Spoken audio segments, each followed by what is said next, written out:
ప్రపంచంలో ఎక్కడున్నా మీ గోత్రనామాలతో వేదమందిర్ నిర్వహించే ఆన్లైన్ పూజలు హోమాల ద్వారా దైవ అనుగ్రహాన్ని పొందండి. నమస్కారం, వెల్కమ్ టు ఐ డ్రీమ్. ధర్మ మార్గం విత్ విజిత కార్యక్రమానికి స్వాగతం.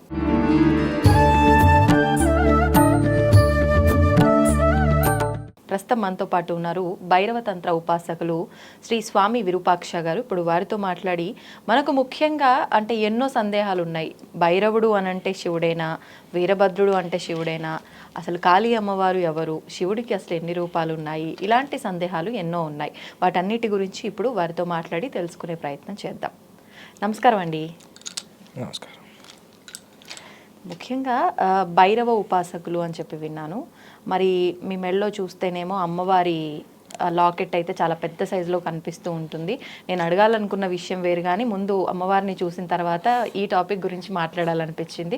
ఎందుకని అమ్మవారిని వేసుకున్నారు అంటే, మీరు భైరవ ఉపాసనలో ఉన్నప్పటికీ భైరవునికి సంబంధించింది ధరించాలేమో కదా? అంటే ఇప్పుడు భైరవ ఉపాసన అంటేనే కాళీ ఉపాసనతో కూడి ఉన్నది. కాళీ లేకుండా భైరవుడు కంప్లీట్ కాలేడు. అసలు భైరవ ఉపాసన చేయడం అమ్మవారికి దగ్గరికి వెళ్దాం. ఎప్పుడైతే మనం అమ్మవారికి దగ్గరికి వెళ్తామో అప్పుడు శివుడికి ఇంకా దగ్గరికి వెళ్తాం. ఎందుకంటే భైరవ ఉపాసన తంత్రం మనం నేర్చుకునేటప్పుడు, అలా మనం కొంతమంది గురువులతో పయనించినప్పుడు మొదటి నుంచి మేము ఎక్కువ ఈశ్వర ఆరాధన చేసాం. అంటే ఎప్పటి నుంచి? మొదటి నుంచి అంటే మేము చిన్నప్పటి నుంచి ఈశ్వర ఆరాధన చేస్తూ వచ్చాం. మా ఇంట్లో కానీ మా పరంపరలో కానీ చిన్నగా మనం ఒక పుట్టినప్పటి నుంచి మనకు తెలియకుండానే ఈశ్వర ఆరాధన చేస్తూ వచ్చాం. మొదటిలో కేవలం శివుడికి మాత్రమే పూజ చేసేవాళ్ళు. అసలు అదొక పిచ్చి. శివుడు అంటే శివుడికి మాత్రమే. అమ్మవారిని ముక్కమంటే లేదు లేదు అనేవాళ్ళు. ఈశ్వరుడికి మాత్రమే అభిషేకం చేసేవాళ్ళు.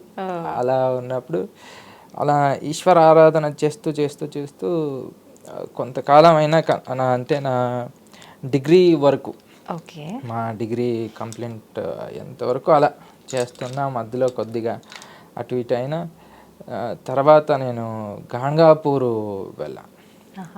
గాణగాపూర్లో మా జీవితం మారింది. ఏ రకంగా అంటే గాణగాపూర్లో కొన్ని మిరాకల్స్ జరిగాయి. కొన్ని అంటే ఆ మిరాకల్స్ ఆ రోజు నేను నమ్మలేదు. ఏంటండి అవి? అంటే కొన్ని గురుచరిత్రలో ఎలా అయితే ఉందో ఆ పుస్తకంలో మనం చదివినప్పుడు యాజ్ ఇట్ ఈజ్గా అలాంటి కొన్ని విషయాలు నా జీవితంలో జరిగాయి. అప్పుడు దత్తాత్రేయ రూపంలో నా జీవితంలో మా గురుగారు వచ్చారు, శ్రీ స్వామి సిద్ధయోగి గారు. ఆయన రావడం వల్ల నా జీవితానికి ఒక మార్గం, అర్థం, అలా ఇంకో నెక్స్ట్ స్టెప్కి అది మార్గంగా ఏర్పడింది. ఇప్పుడు అద్భుతాలు అన్నారు, అవి అంటే మా అందరికీ చెప్పదగినవేనా? అలా ఏమైనా షేర్ చేస్తారా? కొన్ని చెప్పొచ్చు, కానీ కొన్ని అది అనుభవంలో తెచ్చుకుంటేనే మనకు నిజంగా భావిస్తాం. పర్వాలేదు అంటే వింటే ఓహో ఇలా ఉంటుందా అలా అలా అయితే చాలా జరిగాయి. అలా మా గురుగారితో నేను పయనించినప్పుడు చాలా అద్భుతాలు జరిగాయి. ఒకసారి నన్ను మా గురుగారు అమర్కంట్ ఫారెస్ట్ తీసుకెళ్ళారు. అమర్కంట్ ఫారెస్ట్ తీసుకెళ్ళినప్పుడు అప్పుడు ఇంకా నాకు కొత్త అడవి, ఆ సమయంలో నాకు కొత్త. ఆరాధన చేసేవాడిని కానీ ఫారెస్ట్లో కానీ అలా ఎక్కువ వెళ్ళేవాడిని కాదు. ఒక మితి వరకు నేను వెళ్ళేవాడిని. కానీ మా గురుగారు చాలా లోతుగా తీసుకెళ్లారు అమర్కంట్ ఫారెస్ట్లో, నేను మా గురుగారు. అప్పుడు పులి నడిచిన మార్గం కానీ, పులిని ఎలా హ్యాండిల్ చేయాలని కానీ, తర్వాత మా గురుగారితో ఎంత ఒక 50 కిలోమీటర్ 60 కిలోమీటర్ ఒక రోజులో మనం నడుచుకుని వెళ్ళేవాళ్ళం. కానీ నేను 50 కిలోమీటర్ నడిచానా, ఒక స్టేన్ అంత ఎనర్జీ లేకుండా టైర్డ్ కానీ అలా కాకుండా నేను నడవలేదేమో, గాల్లో వెళ్తున్నానేమో. మా గురుగారు ఛానల్లో కూడా వీడియో ఉంది. అది అంటే చాలా మీకు అడవిలో మార్గం అంటే మీకు తెలిసిపోద్ది. అలాంటి మార్గంలో కూడా అసలు ఏమీ లేకుండా నడిచాం. కానీ గురుగారు ఒకసారి ఏ నాన్న ఆకలేస్తుందా అన్నారు. అడవి మధ్యలో ఆకలేస్తుందంటే ఏం చెప్పాలని నాకు అర్థం కాలేదు. గురువు ఏం పరీక్ష పెడుతున్నాడేమో అనుకున్నా. ఆ తర్వాత చెప్పరా అన్నారు. అవును గురుగారు ఆకలేస్తుంది. రైసు చాలా అన్నారు. అడవిలో రైస్ ఎక్కడి నుంచి వస్తుంది అని. సరే గురుగారు మీరేమంటే అది అన్న వెంటనే ఒక 10 అడుగు వేయలేదు, ఒక చిన్న కుటీరం వచ్చింది. నాకు 10 అడుగులేమో అది, కానీ నిజంగా అది గాల్లో వెళ్ళినట్టుంది. మా గురుగారు తర్వాత డేస్లో నాకు అది రియలైజ్ అయింది. నాకు అప్పుడు 10 అడుగే వేసాం కదా వచ్చేసింది అనుకున్నా, కానీ అది ఒంటరిగా పయనించినప్పుడు అది చాలా దూరంగానే కనిపించింది. అంటే గురువుతో ఉన్నప్పుడు అసలు మనం అంటే గురువు ఒంటరిగా ఉన్నప్పుడు అడవిలో మనం గురువుతో సంచారం చేసినప్పుడు గురువు ఎన్నో అద్భుతాలు మనకు తెలుస్తాయి. అంటే ఒంటరిగా అడవిలో గురువుతో పయనించినప్పుడు, అందరిలో ఉన్నప్పుడు మనకు అవి అంత మనం కూడా రియలైజ్ కాలేము. అలా వెళ్ళగానే వాళ్ళు అన్నం వండి పెట్టారు. అలా వెళ్ళగానే ఇలా కూర్చుని మహారాజ్ ఆహారం స్వేయించండి అని అలా కాస్త రైస్ ఇలా పెట్టి అడవిలో. నార్మల్లో అయితే మనం దొరికిపోద్ది అనుకోవచ్చు, కానీ అడవిలో గురువుతో పయనించినప్పుడు చాలా మిరాకల్స్లా ఉంటాయి. జస్ట్ అది ఒక ఇది మాత్రమే, అలాంటివి ఎన్నో ఇన్సిడెంట్స్ జరిగాయి. హిమాలయాల్లో కానీ గురువుతో నేను చాలా సంచారం చేసిన కాబట్టి. భగవత్ సాక్షాత్కారం ఎప్పుడైనా కలిగిందా మీకు? అంటే అలాంటి అద్భుతాలు ఏమైనా జరిగాయా? అది మా గురుగారి వల్ల జరిగింది. అంత గురు కృపనే. సాక్షాత్కారం అంటే ఇప్పుడు ఒక్కొక్కరు ఒక్కొక్కలా విశ్లేషణ చేస్తూ ఉంటారు. నా అనుభవంలో వచ్చింది నేను చెప్తానండి. నా అనుభవంలో వచ్చింది భగవత్ సాక్షాత్కారం అంటే ఒక యూనివర్సల్ లవ్. అంటే మనిషితో కానీ ఒక చిన్న చెట్టుతో కానీ ఏదైనా సరే అన్నీ ఏకభావంతో ప్రేమతో చూడమే అది ఒక భగవత్ సాక్షాత్కారం అని. ఓకే, మనం ఏంటంటే ఒక్కొక్క మనిషిని బట్టి ఒక్కొక్క మాట ఒక్కొక్కరిని మనం చూస్తూ ఉంటాం. అంటే వాళ్ళ స్టేటస్ బట్టి కానీ ఏదైనా కానీ. అలా కాదు, భగవత్ సాక్షాత్కారం అంటే మనలో ప్రేమ అంత గాఢంగా ఉండాలి. అంటే ఏ మనిషిని ప్రేమతత్వంతో చూడాలి. అదే నిజమైన భగవత్ సాక్షాత్కారం. ఓకే, అది నిజం. మనం ఏ రోజైతే అప్పుడు అలా చూస్తామో ఇక భగవంతుడు అయినట్టే కదా. భగవంతుడు మాత్రమే అలా చూడగలుగుతాడు. అవును కదా. ఇప్పుడు ఎవరు పడితే అలా వాళ్ళని చూడమంటే చూడలేరు. అది మనం పుస్తకాల్లో చదువుకోవడానికి బాగుంటుంది, కానీ ప్రాక్టికల్గా అది రాదు. ఎప్పుడైతే గురువుతో పయనించి గురువు చెప్పిన మాటలో నడిచి గురు మార్గంలో వెళ్తూ ఉంటే ఒక్కో రోజులో రాదు, కానీ అలా గురువు తీర్చిదిద్దుతారు. అంటే ఒక్కొక్క సాధన తర్వాత ఒక్కొక్క స్టెప్ తర్వాత ఒక్కొక్క స్టెప్ తర్వాత అది సహజంగానే ఏర్పడుతుంది. మనం అది సపరేట్గా దాని మీద ఫోకస్ చేయాల్సిన అవసరం, కానీ ప్రేమతో ఆరాధన చేయాలి. ఓకే, మీరు ఇప్పుడు మరి మీ విషయానికి వస్తే చిన్నప్పటి నుంచి శివారాధన అన్నారు, తర్వాత మరి ఇప్పుడు భైరవ ఆరాధన, కాళీ ఆరాధన అన్నారు. మరి అంటే అసలు ఎవరు ఈ భైరవుడు, ఎవరు ఈ కాళీ అమ్మవారు, ఎవరు శివుడి యొక్క మరొక రూపమేనా? అక్కడి నుంచి మీరు ఎలా చేంజ్ అయ్యారు ఏంటి? శివ ఆరాధన చేస్తూ చేస్తూ చేస్తూ అప్పుడు వీరభద్ర ఆరాధన కూడా మనం మొదలెట్టాం. వీరభద్ర ఆరాధన చేస్తూ చేస్తూ చేస్తూ అలా భైరవుడు కనెక్ట్ అయ్యారు. ఆ భైరవ సాధన చేస్తూ అంటే భైరవ సాధన కల్లా నేను మా గురుగారి దగ్గర ఉన్నాను. భైరవ సాధన వచ్చేసరికి నేను మా గురుగారి దగ్గర, అసలు భైరవ ఉపాసన అనేది బోధించింది మా గురుగారు. మా గురుగారు చాలామంది సిద్ధ పురుషుల దగ్గర తీసుకెళ్ళడం, వాళ్ళ ఆశీర్వాదం కానీ, తర్వాత ఆ గురువుల ద్వారా ఒక్కొక్క గురువు ద్వారా భైరవ తంత్రంలో చాలా రహస్యాలు ఉన్నాయి. అంటే ఒక్కొక్క గురువు ఒక్కొక్క దాంట్లో చాలా ఎక్స్పర్ట్గా ఉంటారు. అలాంటి గురువులతో భైరవ శిక్షణ మా గురుగారు మాకు అందించారు. భైరవుడు అంటే మనకు రుద్రయామల తంత్రంలో మనకు దొరుకుతాడు. అంటే శివుడు పార్వతికి బోధించిన రహస్యం తంత్రంలోనే మహా అద్భుతమైన తంత్రం అంటే అది భైరవ తంత్రం. ఎవరైతే భైరవ తంత్రాన్ని గురు ద్వారా శాస్త్రీయంగా నేర్చుకుని ఉంటారో వాళ్ళకి ఇంకా తిరిగి ఉండదు. వాళ్ళు ఎక్కడికి వెళ్ళినా వాళ్ళని ఇంకా వాళ్ళ మార్గంలోనే వాళ్ళు ఉంటారు. భైరవుడు అంటేనే అది ఒక అద్భుతమైన ఎనర్జీ. ఆ ఎనర్జీని మనం పదాలతో ఎక్స్ప్లెయిన్ చేయలేం. కానీ భైరవ ఉపాసకులు ఎవరైతే ఉంటారో వాళ్ళకి ఆ అద్భుతం అనేది ఏంటనేది అర్థమైపోతుంది. ఇప్పుడు భైరవుల్లో కూడా చాలా రకాల భైరవులు ఉన్నారని, విశేషంగా మాత్రం అష్టభైరవులు అని చెప్పి మాట్లాడుకుంటూ ఉంటాము. భైరవుడి యొక్క రూపాలే ఈ అష్టభైరవుల, ఎవరు వీళ్ళంతా కూడా? భైరవుల్లో మనకు ముఖ్యంగా ఈ ప్రస్తుతం చూడ్డానికైతే వట్క భైరవుడు అని, వటుకుడు అంటారు, వట్క భైరవ అంటారు. తర్వాత కాలభైరవ, ఇంకా మహాకాల భైరవ. ప్రస్తుతానికి ఈ పేర్లు వినపడుతున్నాయి మనకు ఈ ఈ రోజుల్లో. కానీ భైరవుల్లో 108 రకాల భైరవులు వస్తారు. 108 రకాల భైరవులు వస్తారు. మొదటి 8 భైరవులు వస్తారు. ఆ 8 భైరవులకు దండనాయకుడు వట్క భైరవుడు. అంటే ఆ వట్క భైరవ ఉపాసన ఎవరైతే చేస్తారో ఇంకా మిగతా 8 భైరవుల ఉపాసనకు వాళ్ళు ఎలిజిబుల్ అవుతారు. ముందుగా వట్క భైరవుడిని ఉపాసన చేయాలి. ఆ తర్వాతే మిగతా 8 భైరవులకి మనం అడుగేయాలి. ఆ 8 భైరవులను ఉపాసన చేశాక ఇంకా మిగతా భైరవులు ఉపాసనకి ఎంట్రీ అవుతుంది. అంటే అది భైరవ తంత్రం అంటే చాలా రహస్యంగా ఉంటుంది. మనం వెళ్తూ కొద్దీ అలా డెప్త్గా వెళ్తూనే ఉంటుంది. ఉద్దేశం ఏంటండి భైరవ తంత్రం యొక్క సాధన యొక్క ఉద్దేశం ఏంటి? భైరవ ఒక ఉద్దేశం తంత్ర సాధనలో వచ్చి భైరవ తంత్రం చాలా గొప్పది, మొదటిది. రెండోది, మనకు అసలు భైరవ సాధన వల్ల మన పూర్వం కానీ భవిష్యత్తు కానీ ప్రస్తుతం ఏదైతే ఉందో మనకంతా ఆ భైరవ తత్వమే నడిపిస్తూ ఉంటుంది. ఒక మనిషికి మనకు కాలమైనప్పుడు నిజంగా యముడు కాదు దండించేది, భైరవుడు. అందుకే భైరవ దండన అంటారు, లేదంటే భైరవ యాతన కూడా అంటారు. అంటే శిక్షించటం. మనకు ఏ కర్మానికైనా ఫలం ఇచ్చేది నిజంగా అంటే భైరవుడే.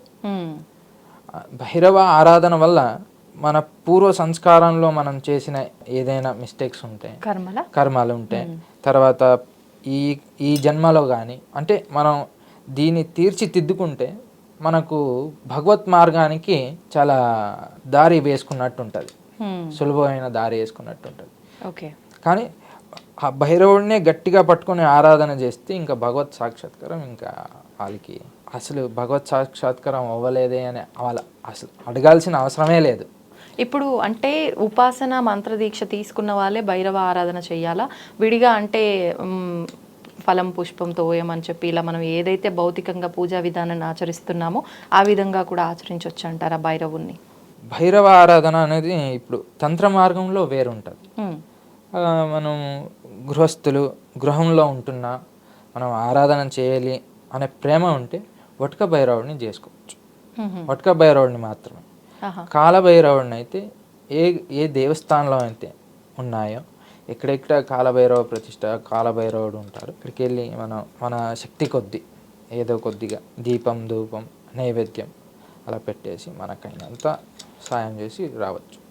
కానీ కాలభైరవుడిని కానీ వట్క భైరవుడిని ఏ భైరవుడినైనా కానీ గృహస్థులు గురువు లేకుండా మంత్ర సాధన చేయగలరు, పూజ చేయవచ్చు సహజంగా. వట్క భైరవుడిది మాత్రం ఓన్లీ మిగతా ఏ భైరవుని. కానీ ఈ మధ్య కాలంలో కాలభైరవ ఆరాధన చాలా ఎక్కువ మంది చేస్తున్నారు. కాలభైరవుడికి కుష్మాండ దీపం పెడితే చాలా మంచి జరుగుతుందని, కోరికలు నెరవేరుతాయని ఈ విధానం ఎక్కువగా చూస్తున్నాం. దోషం అంటారా ఏమైనా? మరి లేదు, ఈ కుష్మాండ దీపం అనేది కాలభైరవ ఆరాధనలో ఉన్నది. కానీ అది ఇంట్లో పెట్టరు కదా, గుడిలో వెళ్ళి పెడతారు, ఆలయంలో పెడతారు. కానీ చాలా మంది ఇప్పుడు ఏం చేస్తారంటే ఈ యూట్యూబ్లో కానీ లేదా సహజంగా ఏదేదో వీళ్ళు పిచ్చి పిచ్చి మాటలేని లేదంటే ఏదో పుస్తకాలు ఈ మధ్య దొరుకుతున్నాయని ఆ పుస్తకాలు తెప్పించుకొని కానీ భైరవ మంత్రాలని ఉపాసన చేయడం కానీ అలాంటి పని చాలామంది చేస్తున్నారు. అలా చేయడం వల్ల మెంటల్ ఇల్యూషన్ అనేది జరుగుతుంది. ఈ మధ్య మనం గాణగాపూర్లో ఉన్నప్పుడు మరాఠీ యాక్టర్ టీవీలో పనిచేసే ఆమె తెలియకుండా ఎవరో ఆమెకి కాలభైరవుడు మంత్రం ఇచ్చేశారు. ఆ మంత్రం సరైన మంత్రం కూడా కాదు, తప్పు బీజాక్షరాలతో కూడిన మంత్రం. తను గత 1 సంవత్సరాలతో దాన్ని చేసి ఆ అమ్మాయికి ఇప్పుడు మెంటల్ ఇల్యూషన్ వచ్చేసి తను తిరగలేనంత గురువు లేదు. ఎంతో మందితో తిరిగింది అసలు ఏం పరిహారం. తను ఎన్నోసార్లు సూసైడ్ అటెంప్ట్ కూడా చేసుకుంది. అసలు ఆ అమ్మాయికి ఎందుకు ఇలా జరుగుతుందన్నది కూడా తెలియదు. అంటే తప్పు బీజాక్షరాలతో ఆమె మంత్ర సాధన చేయటం వల్లే జరిగిందా ఇదంతా? అలా ఏదో గురువు ఉన్న ఏదో అలా కాదు. గురువుతో ఉండి గురువు చెప్పిన మాట వింటూ గురువు ఒక క్రమబద్ధమైన శిక్షణతో నేర్పిస్తేనే భైరవ తంత్రం. ఎందుకంటే భైరవుడు అంటేనే డెమాలిషన్.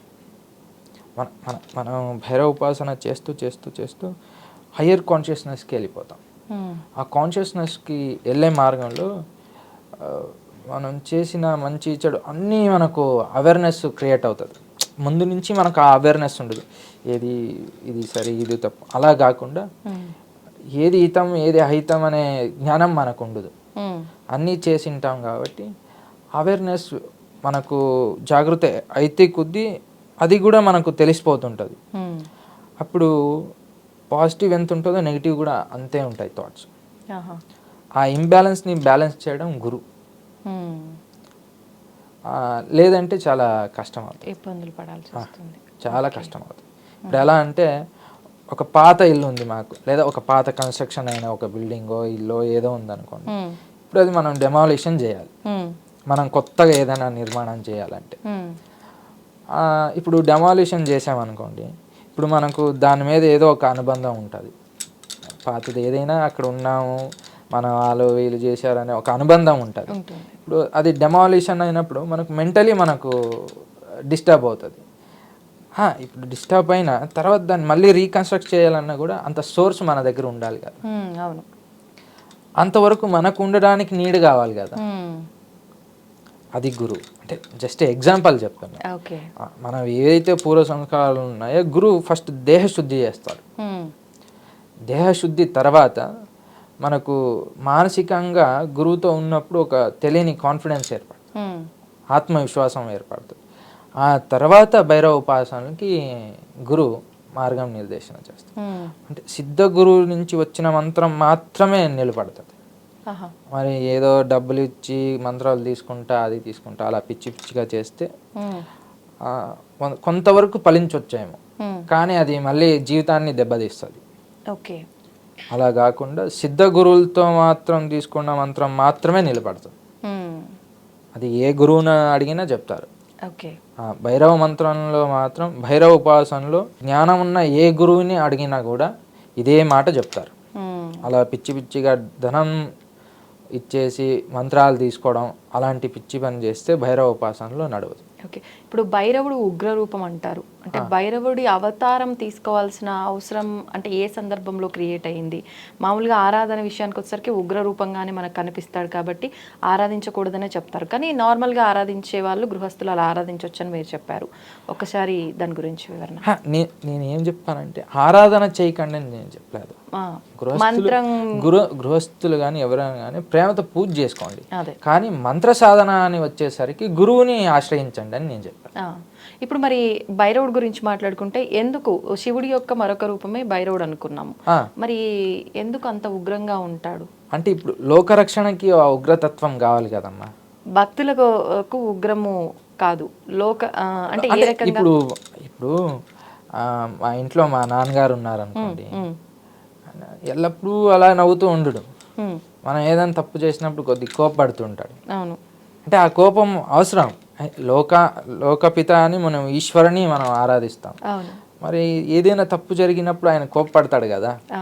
అంతేగాని భైరవుడు అంటే చాలా మందికి అదో తప్పు ఆలోచన ఉంది. భైరవుడు ఉగ్రంగా ఉంటాడు దండి, అలా ఏం చేయడు. భైరవుడు అంటేనే ప్రేమ అంటేనే భైరవుడు. అసలు భైరవ ఆరాధన చేసిన వాళ్ళకి తిరిగే లేదు. ఆయన ఒక్కసారి ఆయన ప్రేమతో ఆయనకి కనెక్ట్ అయితే నువ్వు ఎక్కడ అడుగు పెట్టినా ఆయన నీతో ఉంటాడు. ఆయన ఎవరిని చూడ్డు. ఇప్పుడు స్వామి భైరవుడి రూపంలో ఉన్నప్పుడు అమ్మవారు ఏ అవతారం? అంటే ఒక్కొక్క అమ్మవారికి ఒక్కొక్క భైరవ ఓహో, అష్టభైరవుల్లో ఉన్నప్పుడు ఒక్కొక్క అవతారానికి ఒక్కొక్క. అష్టభైరవులు కాకుండానే వేరే వేరే భైరవులు కూడా ఉంటారు. ఓకే. మనకు అక్షోభ్య భైరవ అని, మాతాంగ దేవికి మాతాంగ భైరవుడు అని, కాళీకి కాలభైరవ అని, ధూమావతికి కూడా కాలభైరవుడే వస్తాడు. వారాయి ఉపాసన చేసే వాళ్ళు ఉన్మత్త భైరవాన్ని ఆరాధిస్తారు. తర్వాత సరస్వతీ దేవిని ఆరాధించే వాళ్ళు అష్టాంగ భైరవుని ఉపాసన చేస్తే మంచిది. ఇప్పుడు భైరవ అవతారంలో ఉన్నప్పుడే స్వామి బ్రహ్మ యొక్క 5వ తలని ఖండించాడు అని చెప్పి కొంతమంది చెప్తూ ఉంటారు. ఇది వాస్తవమా? అసలు ఎందుకని? అంటే మన పురాణాలు చాలా అలాంటి కథలు ఉన్నాయి. కథలు అనడం కన్నా అదొక లిఖితమైనది. పురాణంలో పూర్వంలో ఉండే వాళ్ళంతా లిఖిత రూపంలో చేసి పెట్టారు. కానీ ఒక్కొక్కరు ఒక్కొక్క కథని చెప్తూ ఉంటారు. కానీ ఏమైనప్పటికీ భైరవుడు శివుడు వేరు కాదు. మెయిన్ సబ్జెక్ట్ వచ్చేసి మనకు శివుడు కానీ భైరవుడు కానీ వేరు కాదు. చాలా మంది ఇప్పుడు పురాణంలో ఇలా ఉందని చెప్తూ ఉంటారు. ఇంకొకరు ఏమో ఇది ఇలా ఉందని నిజమే. కానీ కొంతమంది దాన్ని కూడా అక్కడ అలా ఉంది, ఇక్కడ ఇలా ఉంది, దాన్ని కూడా విమర్శన చేస్తూ ఉంటారు. అసలు వాస్తవం ఏంటంటే శివుడే భైరవుడు. భైరవుడికి శివుడికి భేదం లేదు. భేదమే లేదు. ఇప్పుడు నువ్వు శివుడిని ఆరాధించినా భైరవుడిని ఆరాధించినా నువ్వు హయ్యర్ కాన్షియస్ని చేరుకోవడం ఖాయం. దాంట్లో ఎటువంటి ఇది లేదు. ఏ తంత్ర ఉపాసకుని వెళ్ళి అడిగినా భైరవ సాధన లేకుండా తంత్రం అనేది అసలు తంత్రంలో ఎంట్రీయే లేదు, భైరవ ఉపాసన లేకుండా. కానీ ఈ మధ్య అటు ఇటు చేస్తున్నారు విమర్శలో తప్ప. అసలు భైరవ ఆరాధన చేసే వాళ్ళకి శివుడు కానీ భైరవుడు కానీ వేరు కాదు. అంటే శివుడి ఆరాధన సాత్విక రూపంలో ఉంటుంది, మంత్ర రూపంలో, భైరవ ఆరాధన తంత్ర రూపంలో ఉంటుంది. తాంత్రిక రూపం. అదొకటే భేదమా? అదే ఒకటే భేదం. కొద్దిగా ఇక్కడ ఒక ఏటి ఇలా కొట్టి చెప్తారు, అక్కడ అవునా సరేనా అన్న అంటుంటారు. అంతే అంతే. మంత్రం, యంత్రం, తంత్రం 3 విధానాలు ఉన్నాయి. దాంట్లో ముఖ్యంగా భైరవుని తంత్రంలో మాత్రమే ఆరాధిస్తారా? మిగతా 2 రూపాల్లో కూడా అన్ని ఆరాధిస్తారు? ఫస్ట్ మనం భైరవ ఉపాసనకి ఎవరైనా అడుగు పెట్టాలంటే భక్తితో ఆరాధించడం మేలు. అంటే మనం భక్తితో ఆరాధించినప్పుడు ఒక ప్రేమ భావం ఏర్పడుతుంది భగవంతుడి మీద. ఆ ప్రేమ భావంతోనే ఆయన ఆరాధిస్తూ ఉంటే ఆయనే మార్గం చూపించేస్తాడు. ఏదో రకంగా ఏదో గురువు అంటే మంచి సిద్ధ గురువులతోనే ఆయనే మీకు మంత్రం ఇప్పించేస్తాడు. మా జీవితంలో అలా జరిగింది. మనం భైరవుని ప్రేమతో ఆరాధిస్తూ ఉండేవాళ్ళు, శివారాధన చేస్తూ. మా గురుగారు మాకు దత్తుల ద్వారా దత్త రూపంలో మనకు అందారు. అంటే అదంతా భైరవుడు అనుగ్రహమే కదా. మనం నిష్టగా ఆయన్ని ఆరాధన చేస్తే ఆయనే మార్గం ఏర్పడిస్తాడు. మనం ఏదో కొత్తగా వీళ్ళని ఎదుర్కొంటూ వెళ్ళడం. ఇప్పుడు ఈ మధ్య చాలామంది ట్రాన్స్పోర్ట్ ఈజీ అయిపోయింది కదా. ఈ 24 to 30, 32 ఇయర్స్ లోపల ఉండే ఎవరైతే ఏజెస్ వాళ్ళు ఉన్నారో పిల్లలు, వాళ్ళందరూ ఈ మధ్య ఈ కేదార్నాథ్ అని ట్రాన్స్పోర్ట్ ఈజీ అయిపోయింది కదా, వెళ్తున్నారు. ప్రేమగా వెళ్ళి దండం పెట్టే వాళ్ళ పర్సనల్ చాయిస్. కానీ వాళ్ళ ఇల్లు వదిలేసి వాళ్ళ అమ్మ నాన్నకు చెప్పకుండా పిచ్చి పిచ్చిగా అంటే పని మానేసుకొని అన్నీ మానేసుకొని నేనేమో అవుతాను అని అక్కడ హిమాలయాల్లో వచ్చి వెతుకుతూ ఉంటారు. వాళ్ళు ఇటు సాధువు కాదు, వాళ్ళు ఉండడానికి అక్కడ ప్లేస్ ఉండదు. ఇప్పుడు సాధువులు వాళ్ళు ఏదో ఒకటి ఉండిపోతారు. వాళ్ళకి ఆ మార్గంలో ఉంటారు కాబట్టి వాళ్ళు ఎలాగో నడుస్తూ ఉంటారు. వీళ్ళకి అలాంటిది ఏమీ ఉండదు. అక్కడ వెళ్ళి పిచ్చి పిచ్చిగా గురువులను వెతకడం, ఎక్కడ పడితే అక్కడ వెళ్ళడం. హై ఆల్టిట్యూడ్ వెళ్ళినట్టు ఆక్సిజన్ లెవెల్ తక్కువగా ఉంటుంది. మనకు గురు మార్గంలో ఉంటాం కాబట్టి ఎప్పుడు గురువు ఆరాధన చేసుకుంటూ వెళ్తుంటాం.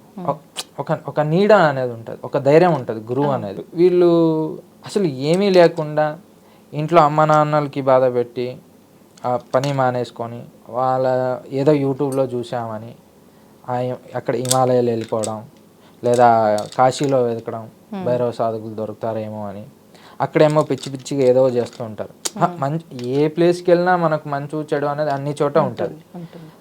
కాబట్టి మనం చూసుకోవాలి. నిజమైన భైరవ ఉపాసకులు ఎవరికి ఎప్పుడు ఇబ్బంది పెట్టరు. అలాగని ధర్మానికి ఇబ్బంది పెట్టే వాళ్ళని వాళ్ళు ఖచ్చితంగా అలా చూస్తూ ఊనే కూర్చోరు. అలానే వాళ్ళని ఏమి అనరు.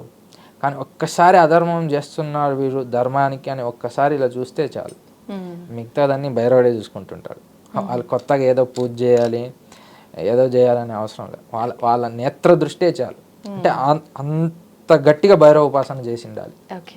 ఏదో నేను మాట వరుసకి నేను చేశానంటే కుదరదు.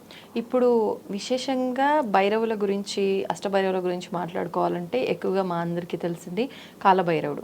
కాలభైరవుడు అంటే కాలానికి అధిపతి అని అంటూ ఉంటారు. అది ఆయన ప్రత్యేకత. అంటే ఏంటి కాలానికి అధిపతి అంటే? కాలాన్ని అధిపతి అన్నాకనే కాలభైరవుడు ఆ పేరులోనే ఉంది. ఆయన కాలాన్ని ఆయన నియంత్రణ చేస్తున్నారు.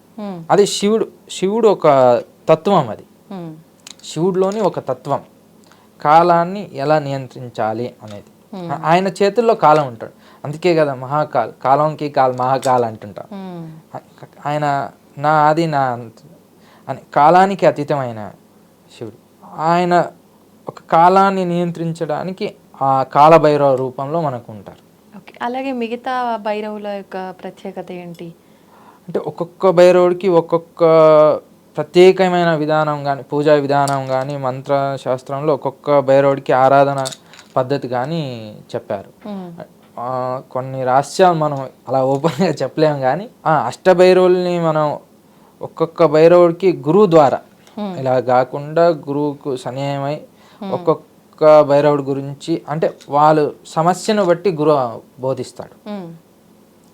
ఇప్పుడు అష్టభైరవులు అంటే సహజంగా పేర్లు చెప్పేస్తారు. అష్టాంగ భైరవ, రురు భైరవ, చండ భైరవ, క్రోధ భైరవ, సంహార భైరవ, భీషణ భైరవ, అలా చెప్తూ వెళ్తాం. కానీ ఒక్కొక్క భైరవుడికి చాలా విశేషమైన గుణ లక్షణాలు ఉంటాయి. ఇప్పుడు మనం అష్టాంగ భైరవుడిని ఆరాధించామనుకోండి, జ్ఞానం ప్రాప్తి అవుతుంది. చండ భైరవుడు అంటే పేరులోనే ఉంది, చండ భైరవుడు. ఆయన అసలు ఆయనంత ఆవేశం ఎవరికి ఉండదు, కానీ ఆ ఆవేశంలో కూడా తెలివి ఉంటుంది.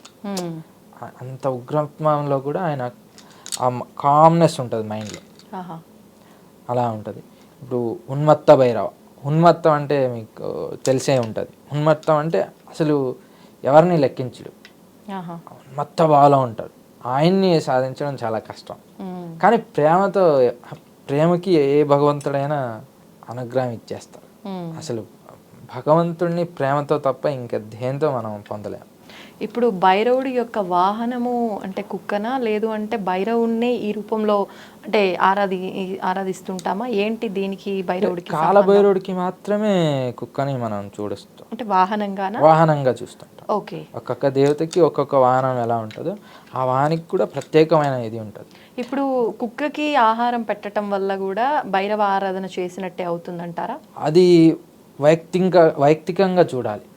ఒక్కొక్కరికి అంటే సహజంగా అయితే అందరినీ బాగా ఈ ఆవులకి కుక్కలకి అలా పెడుతూ ఉంటారు, అది సహజమే పెడుతుంటారు. ఈ మధ్య ఏదో కొద్దిగా యూట్యూబ్లో అది ఇది చెప్తుంటారు దానికి పెట్టడం దీనికి, అలా కాకుండా వాళ్ళ ప్రేమ అది.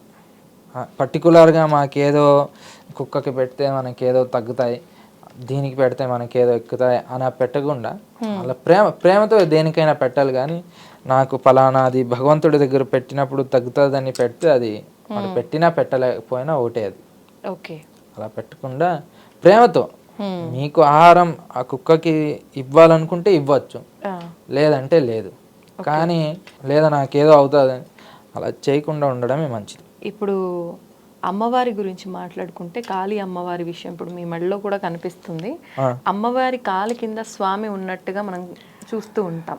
అంటే ఎందుకు అలా? అంటే భర్తని గౌరవించే సాంప్రదాయం మన సనాతన ధర్మంలో ఉంది. మరి దేవతలు అలా ఒక చిత్రపటంలో మనకు కనిపిస్తున్నారు అంటే మనం ఏ రకంగా అర్థం చేసుకోవచ్చు అంటారు? దీని గురించి కూడా ఒక్కొక్క విధానంగా ఒక్కొక్కరు చెప్తుంటారు. ఇప్పుడు ఒకరేమో శివుడు రూపంలో రాక్షసులు వచ్చింటాడు, అప్పుడు అమ్మవారు ఆయన మీద కాలు పెట్టింటుందని ఒకరు చెప్తారు.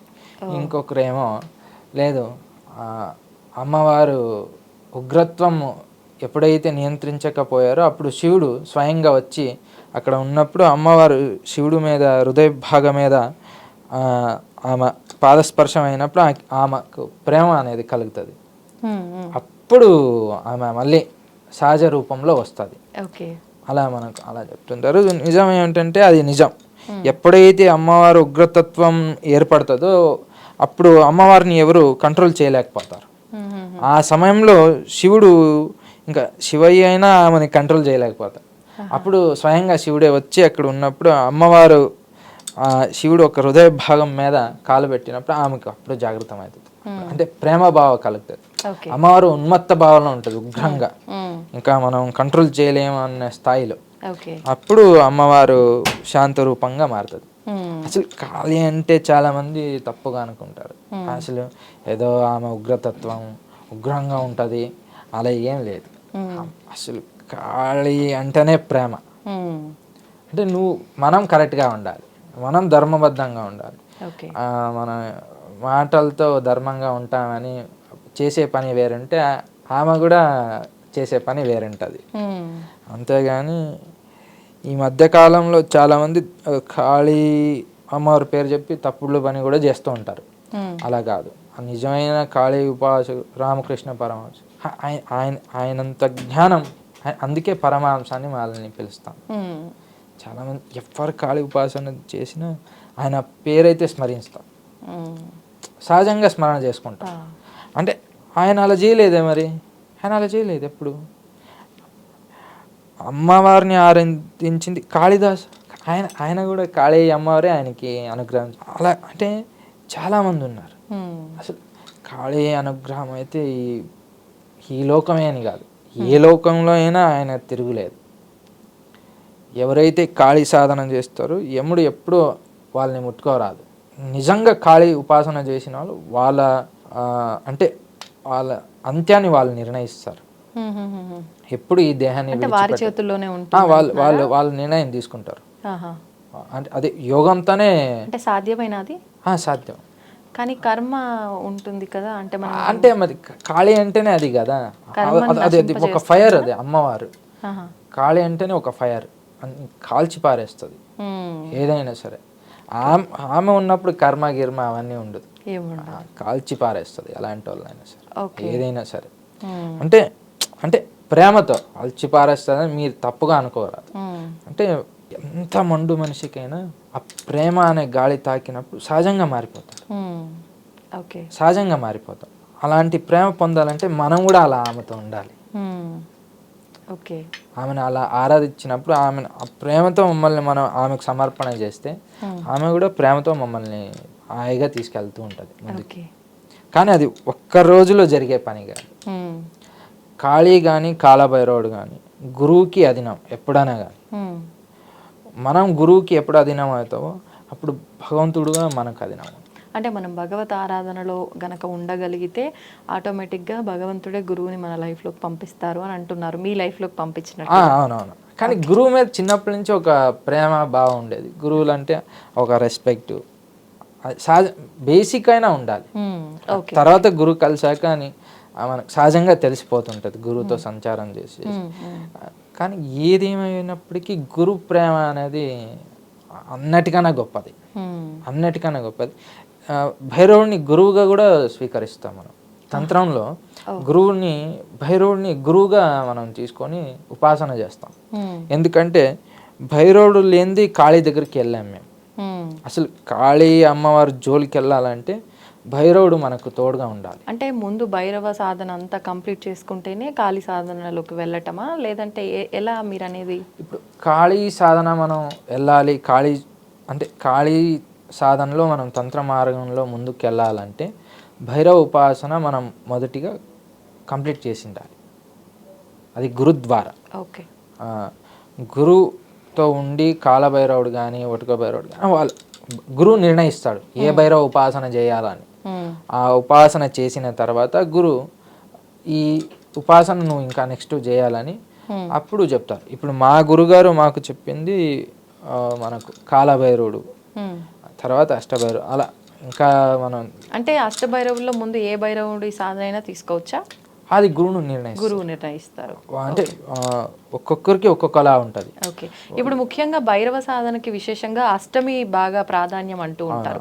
అంటే గృహస్థులు సాధన పూజ చేయడానికైనా దేనికైనా కూడా అష్టమి వచ్చిందంటే భైరవాష్టమి, కాలభైరవాష్టమి, కాలాష్టమి ఇలా చెప్తూ.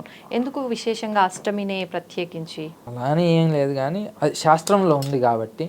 అంటే రోజు చేసుకోలేకపోతున్నా నేను, ఈ మధ్య ఫ్రీ టైం లేదు, నాకు ఏదో ఒక రోజు చేసిన నెలంతా చేసినంత ఇది రావాలి, లేదా అష్టమి నాటి చేస్తే చాలు ఎన్నో సంవత్సరాలు పూజ చేసిన ఫలం దొరుకుతుందండి చెప్తూ అంటే ఉంటారు. అది నమ్మకమా నిజమేనా? నిజం నిజం నిజమే. గురువులు చెప్పినప్పుడు నిజం. మా గురుగారు కూడా అదే చెప్తారు. అష్టమి నాటు భైరవుడికి ఒక దండం పెట్టుకొచ్చినా చాలురా అంటుంటారు. ఆహా. అదే నిజమే. కానీ మనం అది నిజం, కానీ భగవంతుడి మీద ప్రేమ అనుక్షణం ఉండాలి. అష్టమి నాడు మాత్రమే ప్రేమ పుట్టుక రాకూడదు. అంతేలేండి. ఓకే. అష్టమి నాటు మాత్రమే ప్రేమ పుట్టుకొస్తుంది అంటే ఇంకా ఈరోజు ఉండే బిజీ షెడ్యూల్ వల్ల వాళ్ళకి అవ్వకపోవచ్చు, కానీ ఆ ప్రేమ అనేది ఉండాలి. మనం భగవంతుడి దగ్గరికి వెళ్ళి దండం పెట్టుకొని రాకపోవచ్చు, ఆ ప్రేమ అనేది మన హృదయంలో ఉండాలి. దానికేం మనకు టైం వెళ్ళదు కదా. మనం ఇక్కడ కూర్చున్నా మనం భైరవుడి అనుకుంటాం, స్మరణ అయితే చేసుకోవచ్చు కదా. భైరవ స్మరణ 3-4 సెకండ్ అవుతుందా, అలా కళ్ళు మూసుకోండి అనుకునేసరికి అంతే కదా. ఆ ప్రేమ మనకు ఉండాలి, అనుక్షణం మనం ఆరాధించాలి. ఇప్పుడు మీరు చిన్నతనం నుంచి శివారాధన చేస్తూ, అంటే ఇంకా ఎవ్వరూ లేరు భగవంతుడు అంటే శివుడే అన్న ఒక విధానంలో మీరు నమ్మి ఆచరించారు కాబట్టి, ఆరాధన అంతా చేశారు కాబట్టి మీ లైఫ్లో చాలా అద్భుతాలు చూశాను, ఇలాంటి ఒక స్థితిలో ఉన్నాను అంటున్నారు. మరి అసలు ఎలా చేయాలి శివారాధన అనేది మీకు చాలా చక్కగా తెలిసి ఉంటుంది. అంటే నేను ఒక పిచ్చోళ్ళ చేసేవాడిని.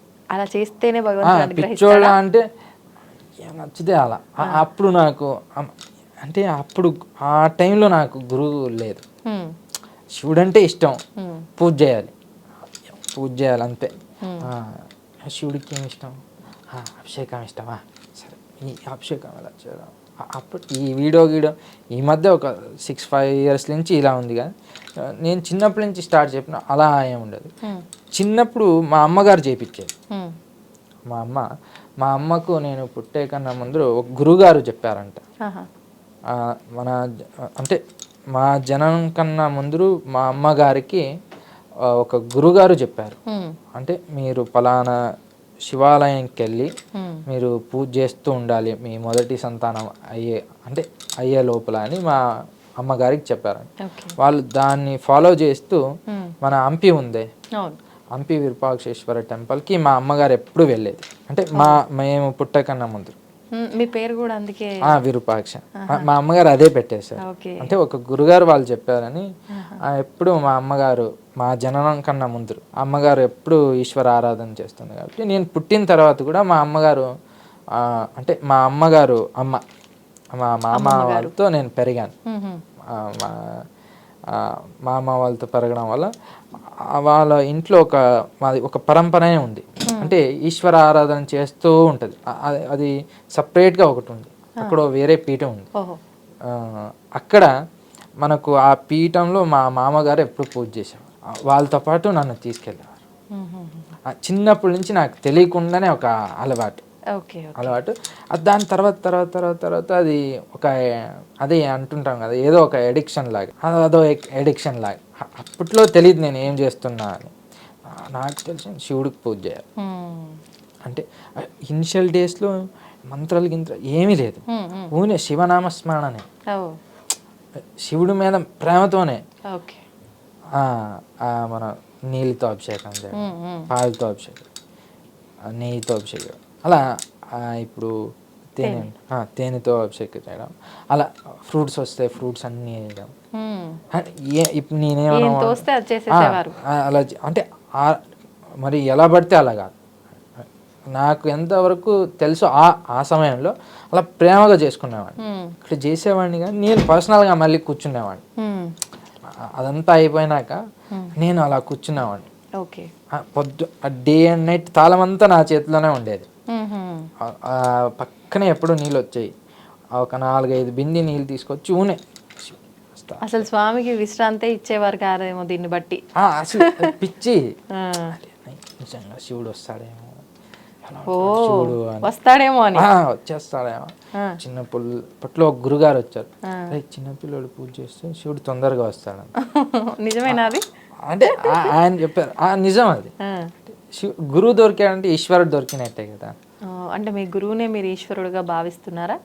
అంటే ఆయన దొరకాలంటే ఆ మాత్రం చేయకపోతే, అంటే ఒక సిద్ధ గురువు దొరకడం అంత సులువైనది కాదు. ఓకే. ఇప్పుడు శివుడికి మీరు అభిషేకం చేశారు, మీరు ఆరాధన చేశారు, అంతా బాగుంది. అంటే మగవారైతే చెయ్యొచ్చు, ఆడవారు శివారాధన చెయ్యొద్దు అని చెప్పి, లింగ రూపంలో ఉంటాడు, స్త్రీలు ఆరాధన చెయ్యొద్దు అని ఈ మధ్య కాలంలో వింటున్నాం. మీకు తెలిసినంత వరకు నిజంగా చేయకూడదు అంటారా?